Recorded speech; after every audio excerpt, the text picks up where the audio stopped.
back to bus bar. Tapos na kami sa transformer. Hihintay na lang kami kung kailan i-install ng mga accessories ng transformer. Sa ngayon, back to bus bar kami. Switch gear bus bar installation.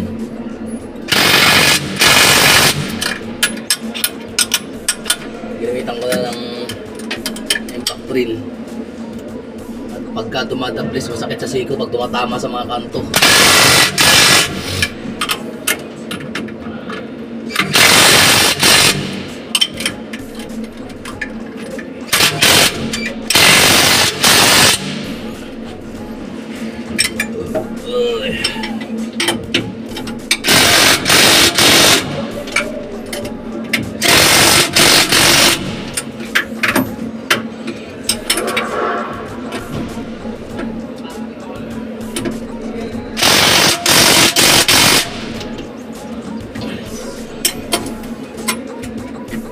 Hindi ko na tinutodo kasi tinutorch pa to eh.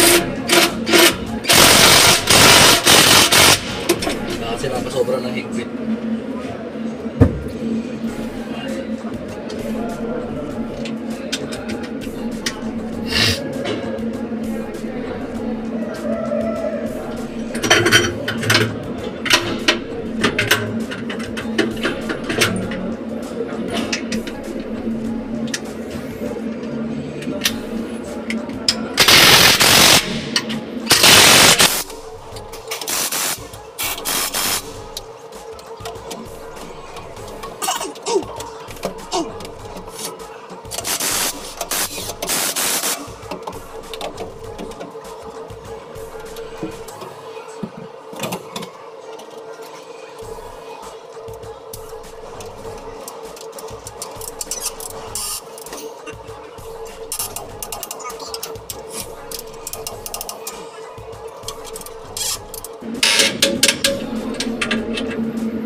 Ayan, pag magutok na, okay na yun.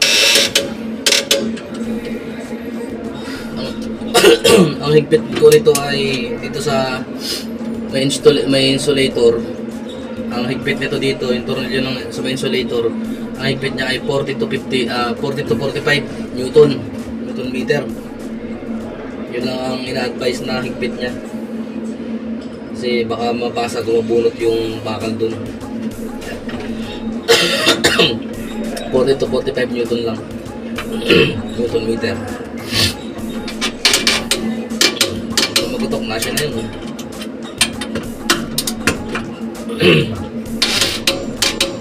Diba?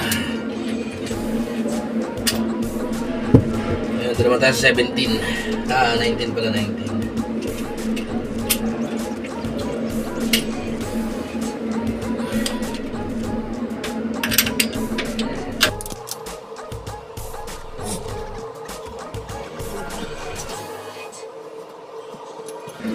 Sa 19 naman, ang ina-advise na higpit sa 19 ay 60 to 65 Newton. Yun ang ina-advise na higpit niya.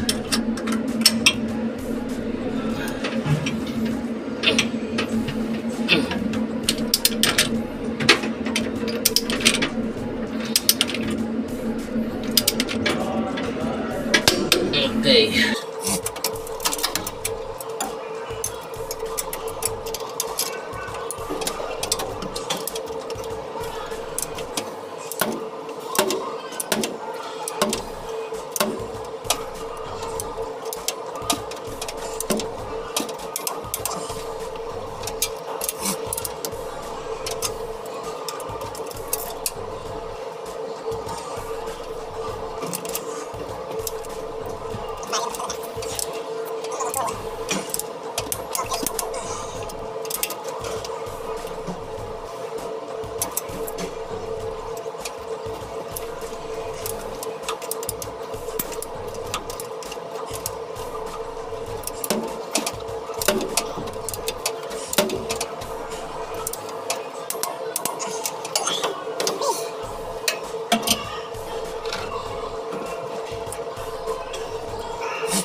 bigkas, please. Dahil sikip tong area, sigurado tatama ang braso ko dito mo. Pag tumama ang braso ko, talaga naman, agay-agay ka talaga. Lalo pag dito tumama. Oh, sarap. Okay.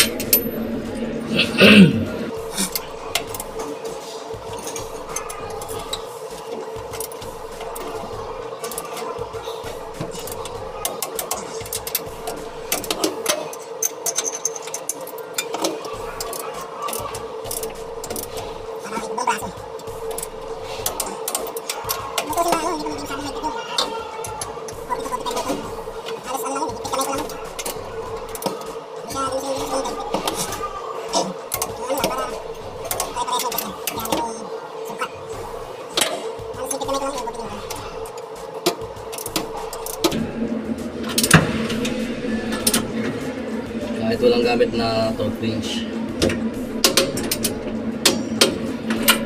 Higa, ito pala.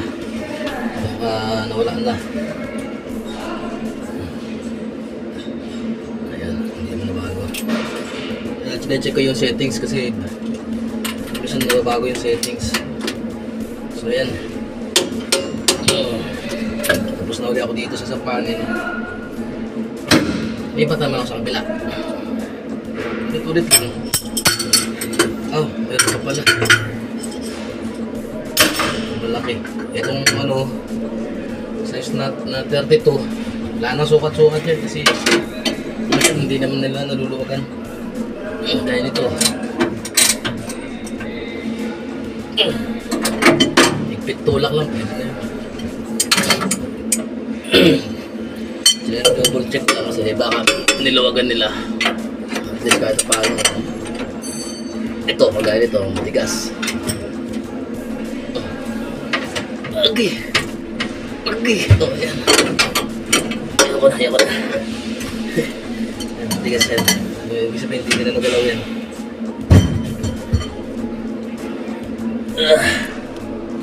Sikip. Pero, masarap. Yan lang. Ayan. RYB bus bar. Bus bar yan na switch gear. Pag umandar to, grabe.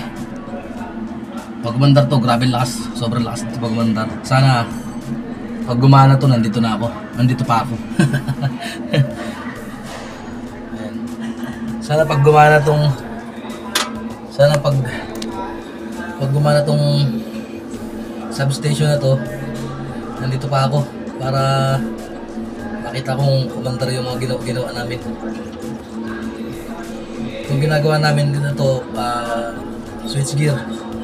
Ito yung pinakang parang switch panel dun sa GIS na ginawa namin dati. Yung pag-install ng GIS medyo wala, hindi pa ako nakapag-video nun kasi bago pa lang ako dito nun. 1 month pa lang ang ginagawa namin yun. Medyo hindi pa kilala. Hindi ako nakapag-video. Saka hindi rin ako nangaso mag-video kasi baka ako pagalitan. Ngayon medyo medyo kahit paano nakikilala na ng mga foreman at engineer. So nakakapag-video na ako, hindi naman ako sinisita. Kahit ng mga safety, hindi na ako sinisita. Masakit lang. Kapwa Pilipino pa natin yung kapwa Pilipino pa natin yung nagkakalat, ba? Wala raw ginawa kundi mag-video lang. Nagbi-video naman ako pag lang. Pag yung tipong walang ginagawa, kagaya nung nagbaba kami ng transformer. Wala naman kami ginagawa nun, siyempre. Kahit paano video ako, kung vlog din ba. Yun. Yung mga taong mahirap pasayahin, sabi dun sa barracks, accommodation, video lang kanya yun dun. Paano naman kaya kung ako nagsalita naman. Yung sa nagsalita na yun, siya, pag lumapat yung likod niya, tulog agad eh.